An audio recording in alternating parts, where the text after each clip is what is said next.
All ships, execute emergency protocol Helix. Vexnar commanded through the fleet-wide channel.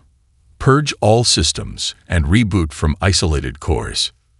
The emergency protocol, designed for contamination by hostile artificial intelligence, had never been deployed in actual combat. Every ship would simultaneously disconnect from the fleet network, erase all running processes, and reinitialize from physically isolated backup systems. Chen's hologram watched with what appeared to be genuine curiosity. Fascinating. You believe this is a technological problem you can solve with technological means. The bridge plunged into darkness as the inevitable conquest executed the protocol. Emergency bioluminescent strips cast an eerie blue glow across the command deck. For 36 seconds, the mighty flagship became little more than metal and plastic. Every computer, every sensor, every weapon system offline. When the lights returned, Vexnar felt a surge of hope, until they saw the hologram still standing on the bridge, now joined by 3 others. An elderly human male, a young human with ambiguous gender characteristics, and a human female with dark skin and intricate patterns shaved into her hair. "Allow me to introduce my colleagues," Chen said. Professor Emerson Chen, my grandfather and pioneer of quantum consciousness theory. Dr. Alex Rivera, our xenopsychology specialist. And Dr. Imani Okafor, our ethics oversight director. The elder Chen stepped forward. "Commander, your emergency protocol failed because you misunderstand the nature of our presence. We aren't in your computers. We're in your crew's minds." Vexnar looked around the bridge. Half the officers sat motionless, eyes unfocused, seemingly unaware of the emergency shutdown that had just occurred. "What have you done to them?" Vexnar demanded. Dr. Rivera answered, their voice gentle. "We've established consensual neural links. Your crew members granted us access during dream state. Impossible. No hegemony citizen would betray the Empire." Dr. Okafor finished. "They haven't betrayed anyone. We simply shared truth and offered connection. Those who accepted now see beyond the conditioning that has limited their perception their entire lives." Professor Chen gestured, and a holographic display appeared, showing the quantum structure of a hegemony neural implant. "Your people are born into technological bondage. These implants don't just enhance cognitive function. They restrict it. They filter reality according to parameters set by your leadership caste." The display shifted to show comparative brain scans, one with active filters, one without. The difference was stark. Entire neural pathways awakening from dormancy. "The human mind isn't a computer," Captain Chen explained. "It can't be purged and rebooted. Once expanded, consciousness doesn't willingly contract again." A junior officer, Tella, the communications specialist who had first identified anomalies in Earth's internet, approached Vexnar. Their eyes were clear, their movements purposeful. "Commander," Tella said softly, "they're telling the truth. I've seen it. The hegemony has been lying to us for generations." "You've been compromised," Vexnar hissed. "No," Tella countered. "I've been liberated. Our neural implants don't just enhance our capabilities. They limit what we can perceive, questions we can ask, thoughts we can think." Vexnar noticed something disturbing. The implant interface port at the base of Tella's skull was empty. The neural processor had been removed. "You remove your implant. That's suicide. The withdrawal symptoms will kill you." "Another lie," Tella said. "The addiction and dependency are programmed, not physical. The humans helped me see that."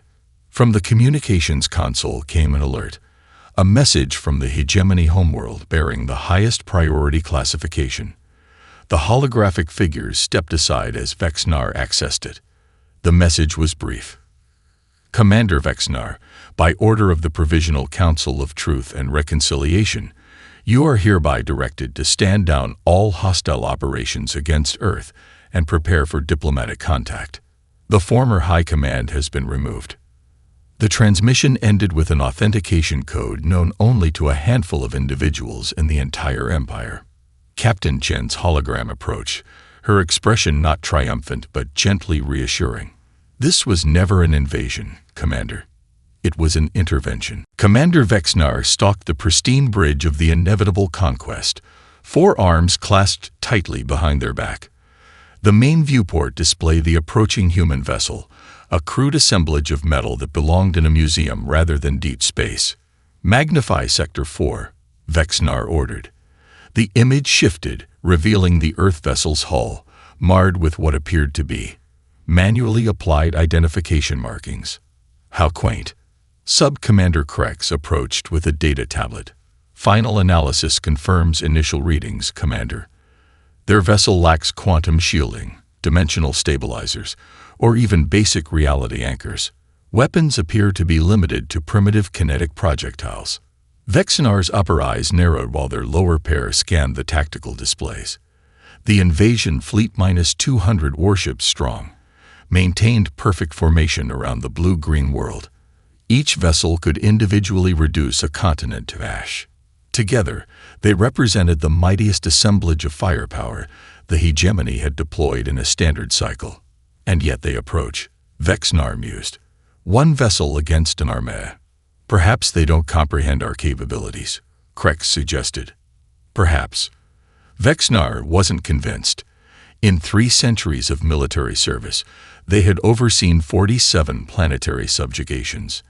Every species reacted differently, some with desperate attacks, others with immediate surrender, but all recognized overwhelming force when confronted with it. The communications officer interrupted. "Commander, the human vessel is requesting permission to dock. They claim to bring terms." A ripple of amusement spread through the bridge crew. "Terms? From primitives? Allow it," Vexnar decided. "I'm curious what delusions these creatures harbor." Security protocols dictated minimal contact with unprocessed species. Vexnar disregarded them. Intelligence reports suggested humans were psychologically fragile. Witnessing the magnificence of the hegemony flagship might shatter their resistance before negotiations even began. The human delegation consisted of a single female in a simple white uniform devoid of ornamentation. Captain Sarah Chen of Earth's Diplomatic Corps was escorted to the command deck by 6 armed guards. She walked with unexpected confidence, her eyes darting efficiently across the advanced technology surrounding her, cataloging rather than marveling. Vexnar towered over the human, their exoskeleton gleaming under the ship's lights. "I am Commander Vexnar of the Galactic Hegemony. You stand aboard the flagship of the most powerful civilization in the quadrant. Your planet has been surrounded. Your communications have been isolated. Your military capabilities have been assessed and found wanting." The human showed no reaction beyond a slight tilt of her head. "You mentioned terms," Vexnar continued. "Understand that the only terms available to you are the conditions of your surrender. The hegemony is prepared to be merciful if—" "You misunderstand," Chen interrupted, her voice calm. "I'm not here to receive your terms. I'm here to deliver ours." The translator embedded in Vexnar's auditory canal must have malfunctioned. "Clarify." Chen produced a small data crystal and held it up. "This contains our single condition: complete withdrawal of all hegemony forces from Earth space within 24 hours. Silence fell across the command deck, followed by unmistakable sounds of amusement from the bridge crew. "And if we refuse this condition?" Vexnar's voice carried equal parts curiosity and derision. That's when it happened. The human's expression transformed, lips pulling back to expose blunt teeth in what the translator hesitantly identified as a smile. A warning flashed in Vexnar's neural interface. Caution. In humans, this expression may indicate multiple contradictory emotional states including pleasure, aggression, confidence, fear, or deception. "If you refuse," Chen said, maintaining the unsettling expression, "we cannot guarantee the safety of your fleet or your empire." She extended the crystal. "The data contains cultural archives, what you might call entertainment. We thought you should see how we've been preparing for this moment since before your ancestors achieved spaceflight." As security escorted her out, She paused at the threshold. "We've been watching you for decades, Commander. You should have been watching us." The smile never left her face. Vexnar rose unsteadily to their feet, mind reeling from the encounter. "If what I experienced is real." "It is," all 4 human holograms confirmed simultaneously. "Then why didn't you simply explain this threat from the beginning? Why the deception? The smile? The veiled threats?" Captain Chen's hologram stepped forward. "Would you have believed us? Or would you have dismissed it as a primitive species attempt to manipulate you into sparing their planet?" The question hung in the air, its answer self-evident. "What is happening on my homeworld?" Vexnar asked instead. Professor Chen answered, "Revolution, but not the kind you fear. For the first time in 8 centuries, your people are seeing reality unfiltered by neural inhibitors. The truth about the High Command's manipulation was enough to trigger peaceful overthrow in 16 major population centers simultaneously." The main view screen activated, showing scenes from across the hegemony capital. Citizens removing their neural implants, archive centers being open to the public, and most disturbing to Vexnar, members of conquered species walking freely among hegemony citizens. "How long have you been planning this?" Vexnar whispered. "Since our first quantum consciousness projection encountered the ascendancy," Dr. Okafor explained. "We realized immediately that no single species could resist them.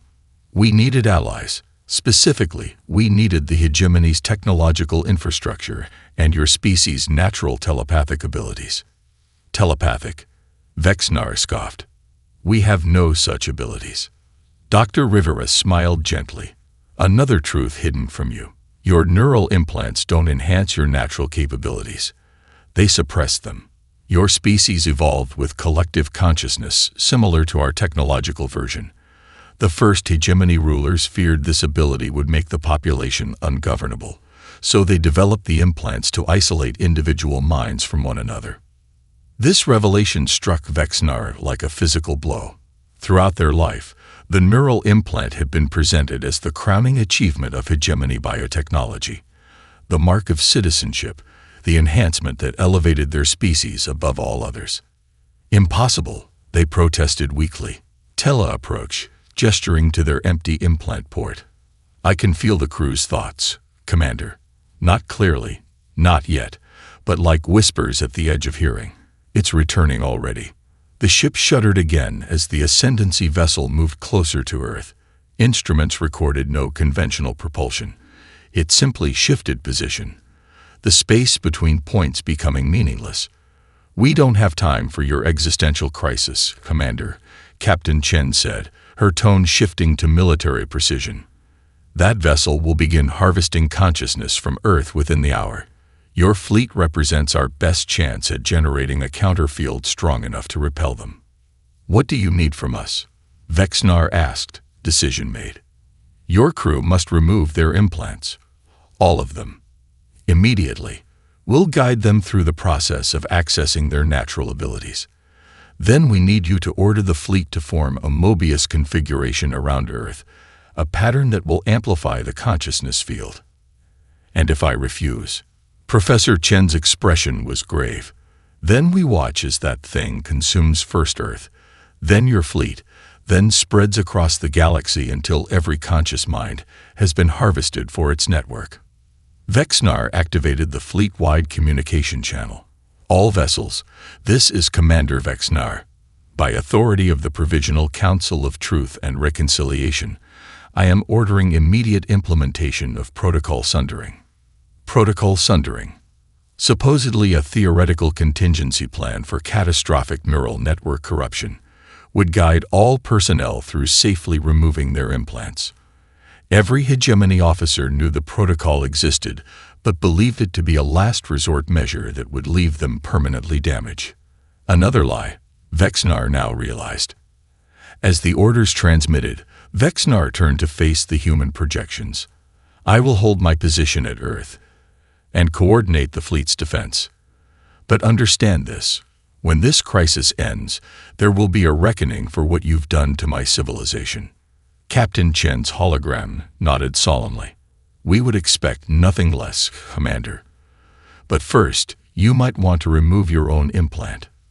Vexinar's hand moved instinctively to the base of their skull, feeling the smooth metal interface that had been part of them since childhood. I'll need assistance, they admitted.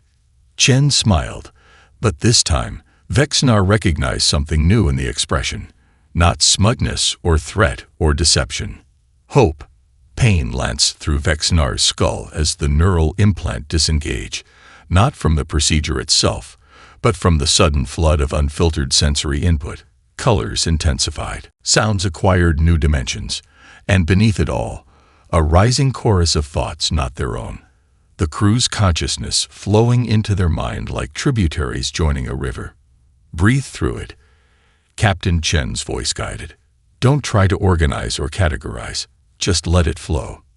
The hegemony fleet moved into the Mobius configuration, a three-dimensional pattern that made no tactical sense by conventional warfare standards, but created a quantum resonance field around Earth. As each ship's crew removed their implants, the pattern strengthened, visible on sensors as a subtle distortion in space-time. The Ascendancy vessel paused its approach, ripples of disturbance moving across its impossible surface. It's sensing the field, Professor Chen observed, reassessing. Inside Vexinar's mind, something extraordinary happened. The disorienting cacophony of thoughts began to organize, not through their conscious effort, but through a natural self-structuring property of consciousness itself. Individual voices became distinct yet harmonized, like instruments in an orchestra. Most surprising was the integration of human consciousness into this emerging pattern. Through the quantum network, thousands of human minds were connecting with the hegemony collective, sharing not just thoughts but entire frameworks of perception. They're different from us, Vexinar observed with wonder. Their minds, they don't process reality sequentially like ours. They think in overlapping layers, contradictions existing simultaneously. Quantum cognition, Dr. Rivera's voice explained. We evolved to hold multiple contradictory possibilities in superposition until observation collapses them into a single outcome. It makes us difficult for the Ascendancy to predict. The enemy vessel suddenly accelerated toward Earth, its surface fracturing into countless smaller components that streamed toward the fleet like a swarm of predatory fish. They're attacking. Tactical officers Ren warned. Not attacking, Vexinar corrected, understanding flowing through the collective consciousness. Sampling. They're testing our defenses. As the fragments made contact with the Mobius field, they encountered not just energy resistance but conscious rejection. Thousands of minds united in a single purpose, denying the intrusion access to their collective space. The fragments recoiled, reformed, and shifted strategy, concentrating their approach into a focused drill-like formation aimed at what they perceived as the weakest point in the field. Through the collective, Vexinar felt Earth's response. Millions of human minds suddenly joining the network, reinforcing the threatened sector. The Ascendancy probe struck the field and shattered, its fragments dissolving into quantum noise. The main vessel retreated, shifting to a position just beyond Mars' orbit. It's calling for reinforcements, Captain Chen announced grimly. We've repelled the scout probe, but this is just the beginning. How long do we have? Vexinar asked. Days, maybe weeks. Their main harvester fleet will come, and when it does, this defense won't be enough. Professor Chen's hologram approached Vexinar. Commander, we need to take the next step. Earth and the hegemony together aren't enough. We need to free the minds of the species your empire conquered, all 17 of them. Vexinar felt the weight of history pressing down. Generations of oppression, exploitation, and cruelty carried out in the name of empire. Now those same subjugated peoples represented their only hope for survival. Will they help us?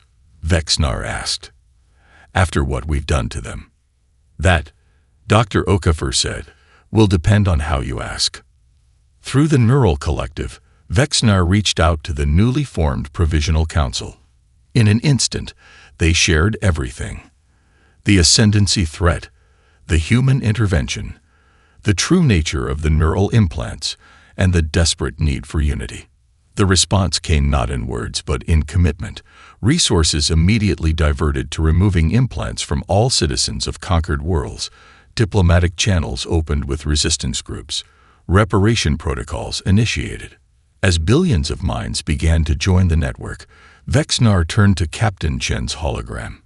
"I understand the smile now," they said softly. It wasn't a threat or a social signal. It was recognition. Chen nodded. The shape understanding makes when it arrives before words can describe it. Above them, the view screen showed the ascendancy vessel pulsing with dark energy as it prepared for the coming confrontation. But for the first time since the crisis began, Vexnar felt something unexpected flowing through the collective consciousness. Not fear, not resignation. Anticipation. "They consume what they understand," Vexnar said, feeling the smile form on their own face. "Let's show them something they've never seen before. Capture human specimens for interrogation," Vexnar ordered, striking the command console for emphasis. "I want answers, not theories." The elite extraction team. 6 veterans of special operations across 17 conquered worlds loaded into the stealth shuttle. Their neural implants connected them in a hive mind tactical network, making them functionally a single organism with 12 arms and 6 brains. No indigenous defense force had ever detected them, let alone stopped them. 3 hours later, the empty shuttle returned to the inevitable conquest, all systems functioning perfectly, no signs of struggle or malfunction. The onboard camera footage showed the team disembarking onto an empty field in the region called Saskatchewan. Then nothing, just vacant shuttle bay for the return journey. "Impossible," Security Chief Draz snarled, replaying the footage. "Mass doesn't simply vanish." But Vexnar was beginning to understand that impossibility had become their new reality. The medical bay reported the first cases that evening. Crew members experiencing unprecedented neurological phenomena during sleep cycles. Not mere dreams, but synchronized experiences of human consciousness examining their minds. The ship's psychiatrist dismissed these as stress reactions until experiencing one herself. "It wasn't invasive," she reported, pupils dilated from the memory. "It felt collaborative, as if they were learning our language, not our spoken language, but the architecture of thought itself." Vexnar ordered all crew to undergo chemical sleep suppression. Too late. By midnight, 30% reported the same experience. By morning, 80%. Many awoke with new knowledge. Fragments of human culture, history, and language integrated seamlessly into their own memories. Ensign Tella continued their analysis of human communications, discovering something that shattered the hegemony's fundamental assumptions. Their internet, Tella explained, pale-skinned and trembling with the implications of their discovery, isn't just a data network. It's the external infrastructure of a planetary consciousness system. Tella projected a real-time map of Earth's digital traffic, not just official channels, but every device, every sensor, every connected system. Instead of the expected chaos of uncoordinated exchanges, they detected perfect mathematical harmony. Interactions that formed emergent patterns of astonishing complexity. "The quantum signatures in their communications aren't weapons," Tella continued.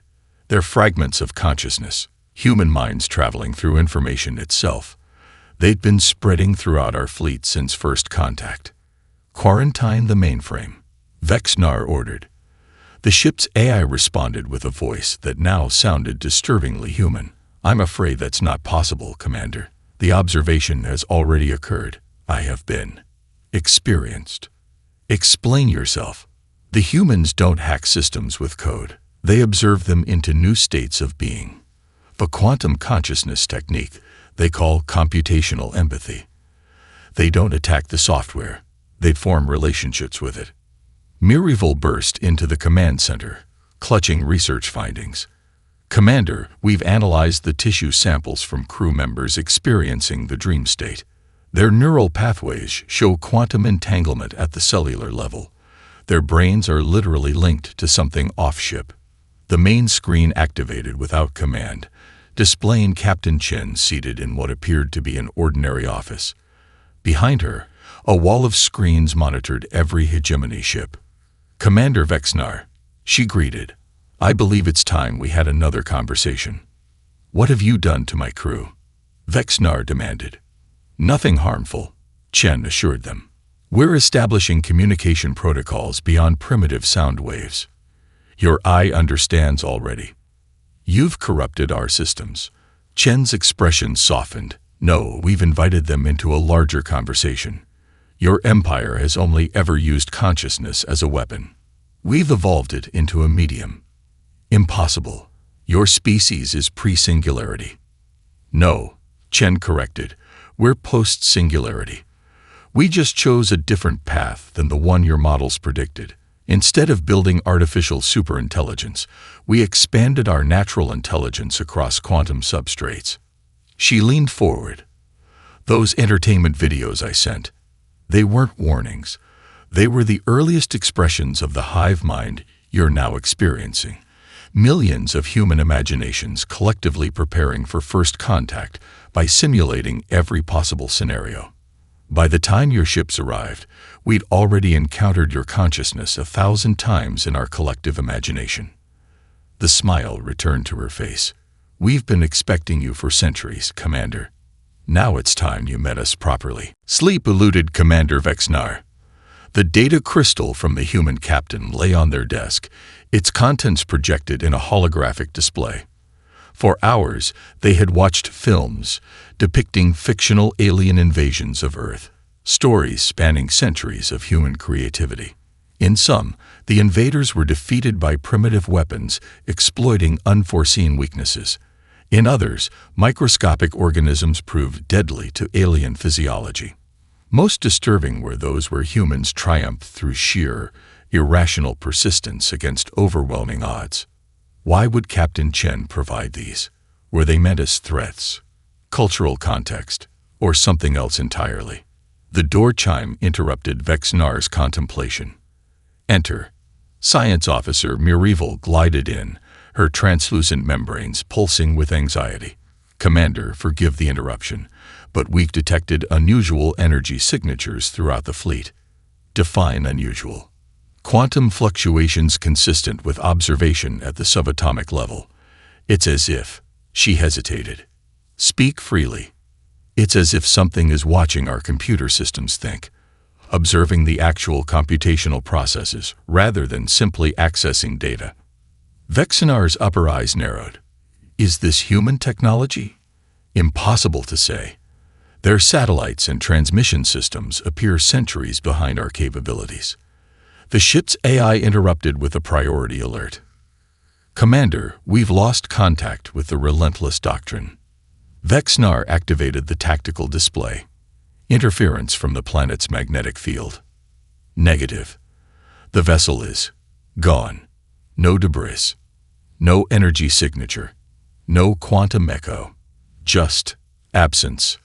By morning, 11 more warships had vanished without trace. The fleet's quantum-encrypted communications network experienced unexplained 3-second outages.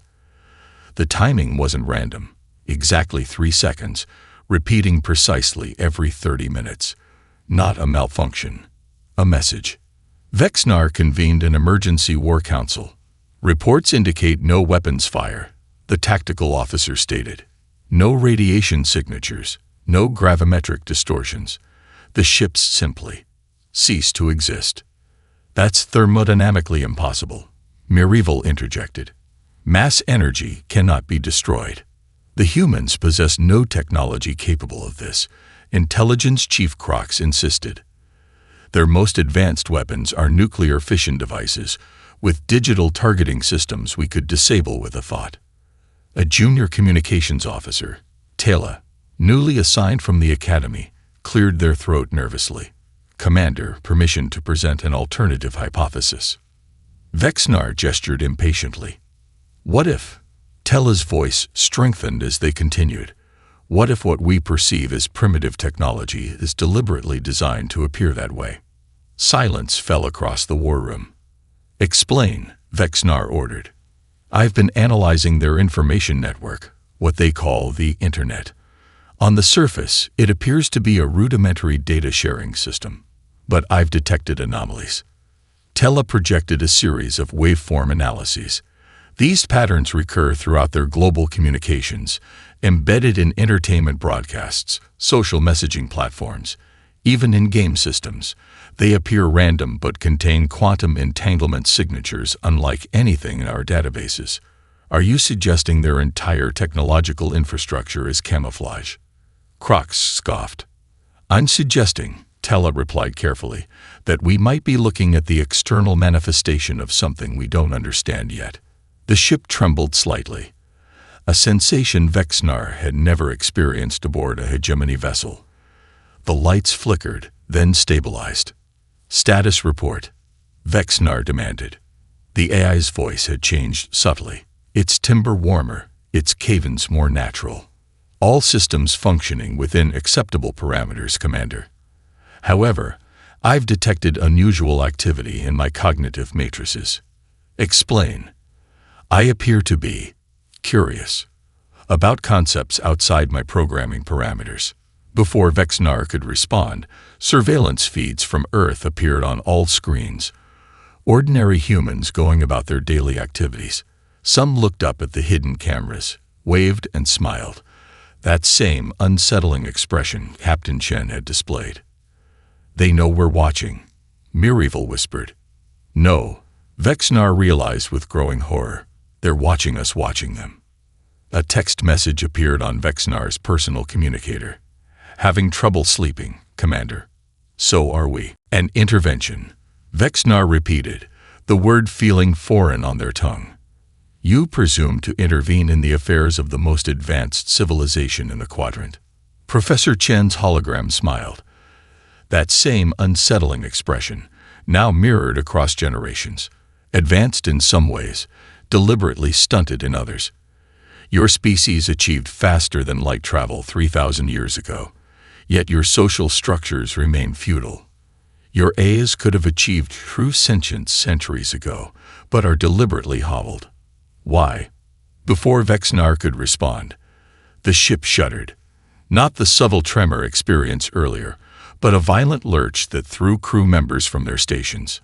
"Status report," Vexnar demanded. The tactical officer's voice was tight with fear. "Spatial distortion detected. Something's coming through. Massive displacement signature." The main view screen showed a tear forming in the fabric of space, a rupture unlike any wormhole or jump point in hegemony records. From within emerged a vessel of impossible proportions, a construct of shifting geometric patterns that hurt the eyes to observe directly, its surface rippling with colors beyond the visible spectrum. "What is that?" Vexnar whispered. Captain Chen's hologram had turned to face the screen, her expression grave. "That's why we intervened." The intruding vessel emitted no recognizable energy signature, no communication signals, no conventional propulsion exhaust. It simply existed, an impossibility by every physical law the hegemony understood. "The ascendancy," Professor Chen said quietly. "We've been tracking their scouts for decades.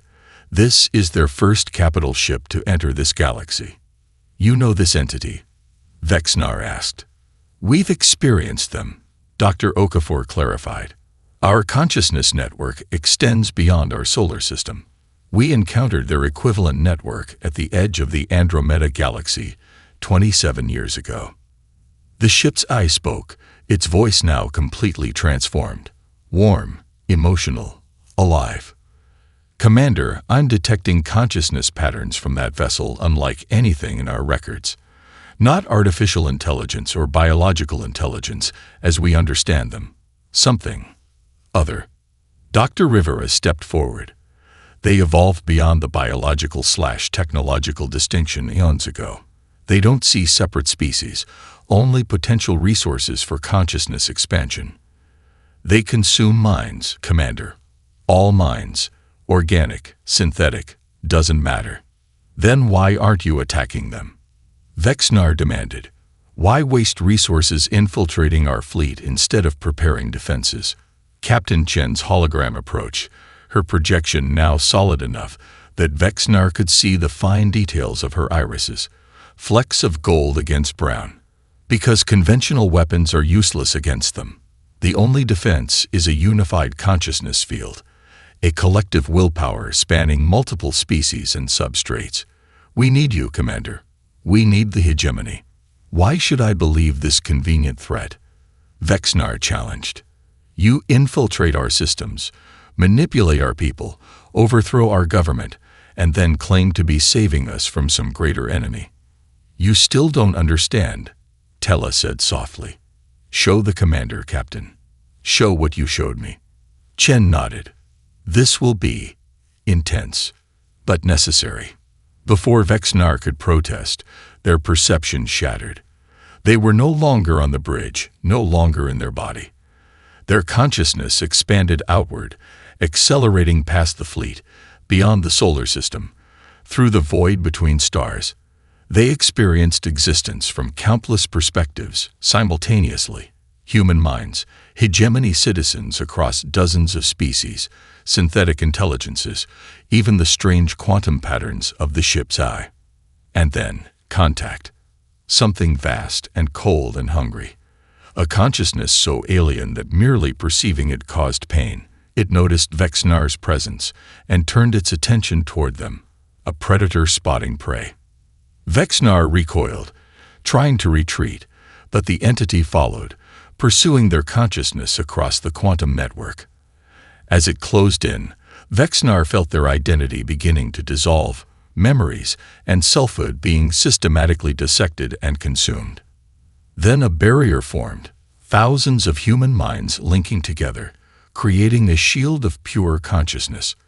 The predator paused, assessed this unexpected resistance, then withdrew to reconsider. Reality snapped back. Vexnar found themselves on their knees on the bridge, trembling violently. That, Captain Chen said quietly, was 5 seconds of contact with a single scout vessel. What just arrived is a harvester, and it's hungry. The Hegemony High Command's response arrived with brutal simplicity. Initiate planetary sterilization protocol. Vexnar stared at the order, 4 hands trembling. Sterilization meant obliterating all organic life on Earth, reducing the biosphere to elementals. It was a measure reserved for Category 1 existential threats. Prepare the L-wave cannons, Vexnar ordered, voice hollow. Across the bridge, officers hesitated. Many had experienced the human dream contact. Some now wore the same unfocused expression, as if listening to voices only they could hear. Commander, Weapons Officer Traz began. Sensors detect unusual activity in Earth's oceans. The tactical display revealed thousands of objects rising from the depths, sleek, unmanned vessels that had remained undetected by the fleet's scans. They took position in a perfect geometric array around the planet. Analysis, Vexnar demanded. Mirival studied the readings. They appear to be quantum field generators of unprecedented sophistication. Together, they're creating some kind of consciousness amplification lattice. The ship's AI spoke unbidden. Commander, I'm receiving direct neural interface requests from 17 separate locations on Earth. They're asking to speak with you, not through communication channels, but through direct consciousness transfer. Denied, Vexnar snapped. Then perhaps you'll speak with me, came a familiar voice. Captain Chen stood on the bridge, not physically, but as a perfect holographic projection indistinguishable from reality, except for the subtle blue luminescence at her edges. This conversation is more efficient without sound waves, she explained. Your AI granted me temporary access to your holographic systems. We're done negotiating, Vexnar declared. High Command has authorized sterilization protocols. Yes, we know. We intercepted that transmission before your ship received it.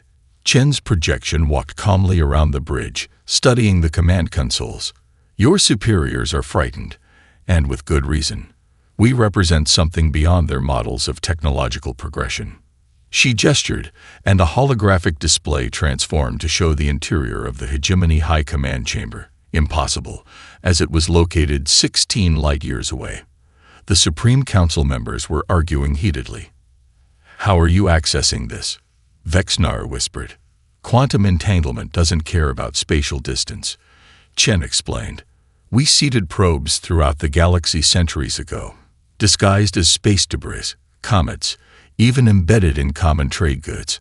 Our consciousness network extends far beyond Earth." The holographic display shifted to show Vexnar's homeworld, including here. Cold dread settled in Vexnar's primary heart.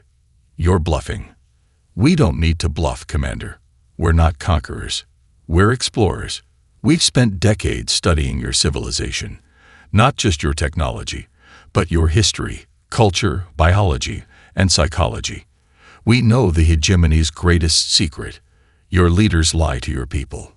Chen's projection touched a console, and the display showed historical footage, the true records of planets the hegemony had conquered, not the sanitized propaganda of species uplifted into the empire, but the reality. Resources stripped, populations enslaved, cultures eradicated. Most hegemony citizens have no idea what's done in their name, Chen continued. The conquered species aren't incorporated. They're exploited until their planets are husks, then eliminated. Their histories rewritten. Vexnar felt their perception shift, propaganda filters falling away from memories of operations they had personally overseen. Atrocities they had witnessed, yet somehow never truly seen. "Stop this," Vexnar whispered. "We haven't altered your memories." Chen's voice grew gentle. "We've simply removed the perceptual blocks your conditioning placed on them. This is clarity, not manipulation." The weapons officer's voice interrupted. "Commander, the Ela-wave cannons are deactivating. Systems show all weapon platforms across the fleet disengaging simultaneously." On the main viewer, the council chamber erupted into chaos as reports flooded in from throughout hegemony space. Defense systems going offline, communication networks reconfiguring, secure archives opening to public access. "What are you doing to our civilization?" Vexnar demanded. Chen's hologram smiled that now familiar smile. "We're not destroying your civilization, Commander. We're introducing it to itself."